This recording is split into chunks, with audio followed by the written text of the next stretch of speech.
I probably met you, I want to say maybe 7 years ago. About 7. It's been about 7 years. And 7 years ago, you know, we were just at a, you know, we were at a meeting, and I was just like, wow, you really have, you know, a really great way of connecting with people. Oh, thanks, babe. You're very laid back. You're not intimidating. There are some people, you know, that scare the shit out of me, and it's probably good that they do. yeah, I needed a few of those people, sure. Yeah, but you were one of the ones that did not, and you were very inviting, and you've always been very helpful to the other ladies in our group, and I love that. And I love seeing you. Street life, yeah. Yes. I love seeing you every Tuesday night on Zoom, because we've had to do that for the last year and a half. But I really wanted to do this with you because you're coming up on a big one, girl. Big one, yeah. 30 years. 30 years. One day at a time. You know, I thought about it this morning, and I was saying to my husband, because sometimes the anniversaries just fly by. Because Peg, my sponsor, she never really made a big to-do about it. It was just another day. Yep. You're going to get a coin to show it works, but it isn't, you don't need a marching band or anything like that. And I was like, darn, you know, I want a marching band, I want balloons, I want everything, you know. But she wasn't, she maybe she knew that wasn't what's going to be helpful to me. And she was right, because I needed to lower the ego and get the self-esteem up. But so sometimes the days, the anniversaries, oh wow, my anniversary was last week. And I would forget. But this one with the 30 years, Tad gave me that last year. With all coins from like 29. Oh wow, that is so awesome? Cool. When I was in college, I became quite comfortable with that way of thinking. That this is just the way I am. I'm just going to drink, and one of these days it's going to catch up with me, and I'll probably be dead by the time I was 30. Okay with that? And I was okay with that. How crazy, how insane is that? Totally insane. But yeah, to be coming up on 30, and I also have been sober more years than I drank, which is, you know, but you can't ever forget. You can't ever forget. No. And, you know, I started at a real early age. And I can tell you from the very first time that I tasted alcohol, I wanted more. And I found out at a very early age, I want to say high school, that once I picked up that I was going to drink until there was no more alcohol available to me. Okay. So I wouldn't drink unless I knew I could be somewhere where I could drink the way I wanted to drink. And that's how I controlled it. And when I think back on it now, I can't believe that made sense to me. You know? Makes sense to me. But I also couldn't believe how people didn't want to go out all the time. Why would you not want to? Because to me, when I drank, all those feelings, like, because I always felt like I was on the outside looking in, you know, all those feelings. And that all went away when I drank. So why would you not want to? So I already knew I was different. So I really did a lot to hide it. And I hid it very well. I think it was my mom that would say to me stuff like, I don't know how much you drink, but I don't like what it does to you when you do. Which is the definition of an alcoholic. But like, I knew in high school what I was. And I knew it because they had an alcoholic come to our classroom. It was a health or something. And I looked nothing like him. He was not my age. He was a rough guy. I could still picture him. And he was an alcoholic. And he shared his story. Okay. And he said, one of you are going to be sitting, God willing, where I am. And I thought somebody put him there for me. Because I thought somebody told, because I knew there were some teachers that knew how I drank. And they didn't like it. And they vocally told me they didn't like it. What they didn't understand was, I couldn't stop. I want to cry.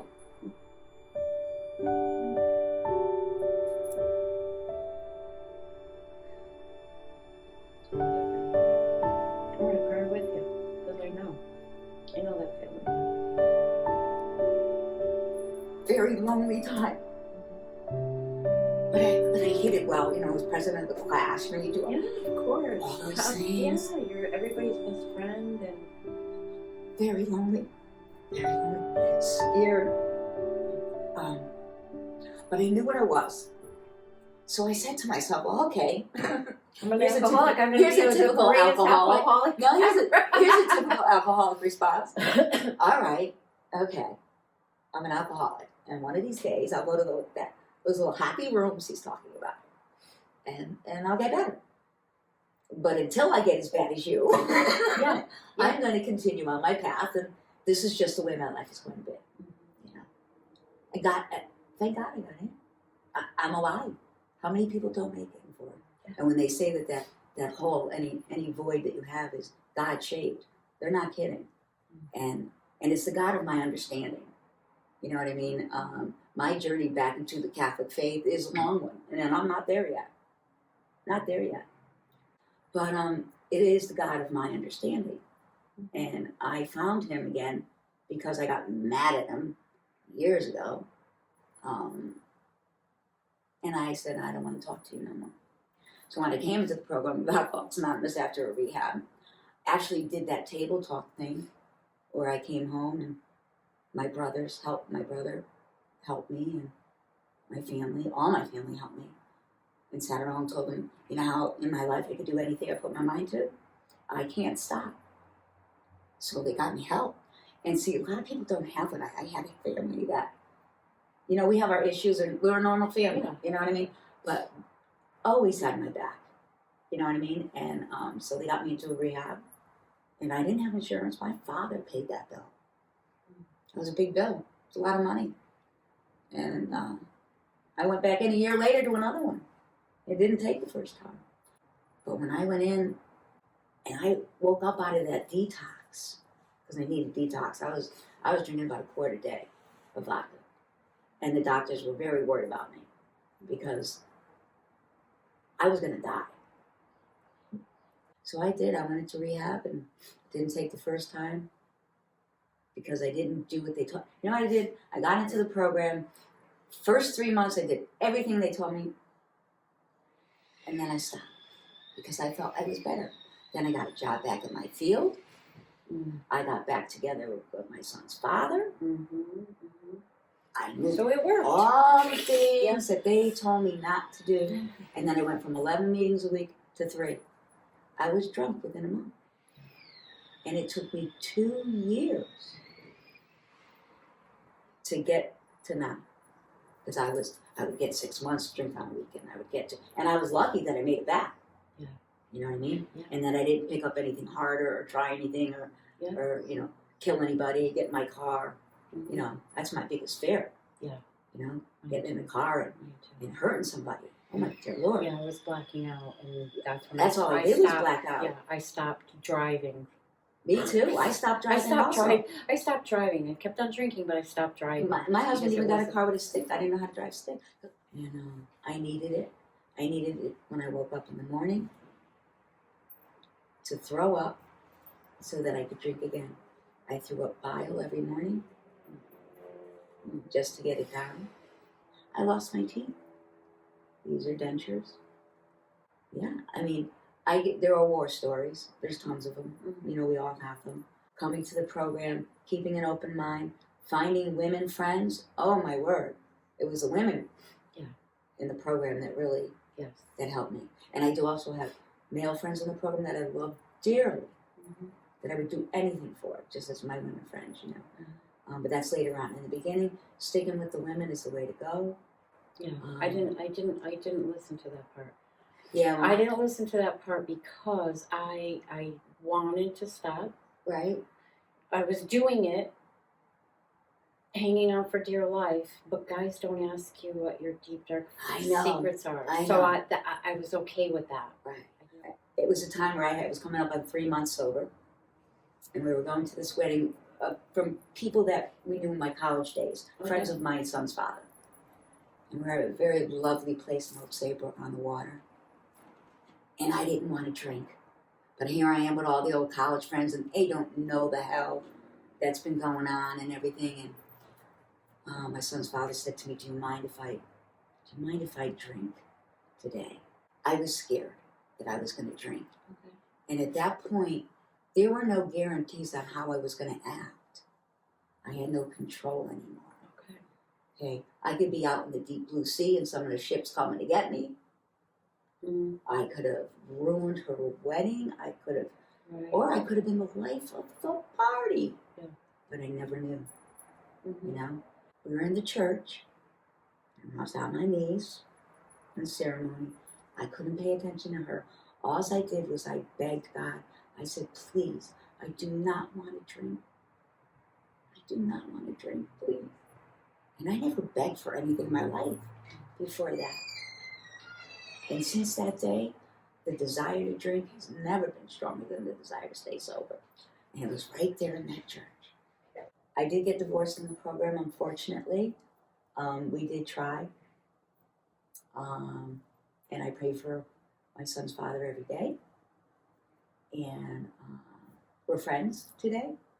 We can be in the same place. There's no fighting. There's no things like that. I have 2 beautiful grandchildren. I know, I see the pictures. They're beautiful. My son is doing great. He's got a beautiful wife.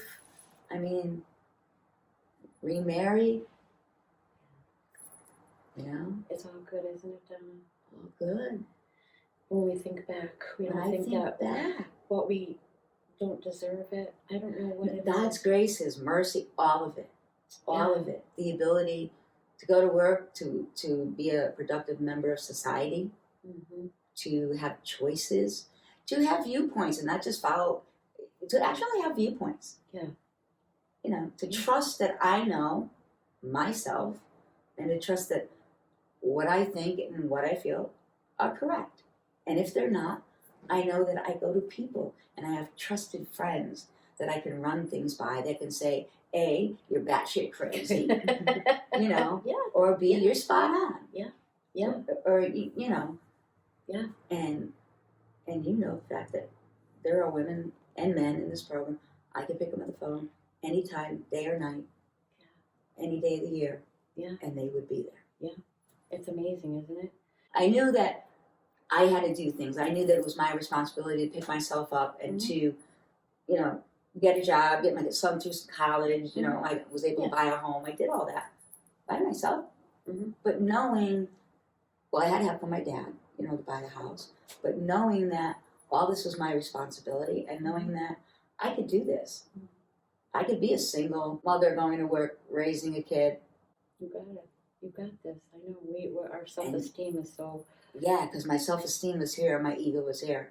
And I had to balance it out. balance it out. Isn't it crazy? So anyway, that's big. I mean, and just coming in and meeting people and Zoom and now meeting people from all over the world. I know. Isn't that awesome? I Wild. love it. I Yeah. love it. I love it. Because you always said I want I to know. travel. I Every, wanna go to every over Tuesday, here. I ask you, "Where are you? You're in Connecticut? No, I'm down in Rhode Island Yeah, today." But I like just you're able to still connect all the all time. the time. All the time. And no matter where you go, there's a No connection. matter no matter where. you go. Yeah. I know people. I have their books. Anytime I travel. Yeah. Absolutely. Absolutely. So, Oh, you're a beautiful person inside and out, my dear.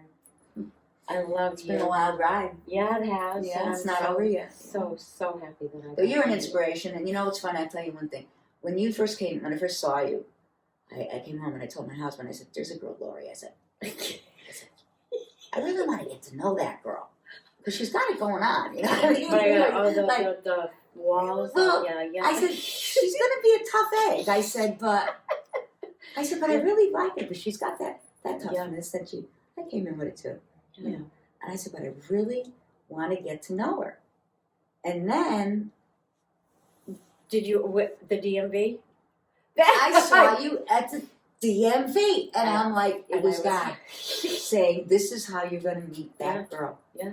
And we talked, and I saw you frustrated, but you did handle it with grace. But I felt so bad for you waiting in line all that time, and you had to leave. But that was so bad. I was like, I can't even do it. Took a half day off for nothing. yeah. But it's all good. But that's how we met. I mean, That's how really we to Yeah, and that's how we really met and connected. And you told me about a couple of meetings, and so I started coming down this way because I was from, up Thomaston way, and Yeah. thank you for that. Well, thank you for letting me. I love you for this. This is awesome. If this can help one person. Yeah, especially like anybody in school, any like administrators, have those people coming to the school. They might be doing it. They probably are. Yeah, it's so prevalent out there, and a lot of people don't like to talk about it. It's hard. It's a saved hard my thing. life. Yeah. Knowing that there was a place for me. Yeah. That I wasn't like a bad person. Yeah. I was a sick person. It's important. Real important. And oh my God, 30 years. Girl, hey. Congratulations. Yeah. I love you. Thank you for doing this. Thank you. I love you.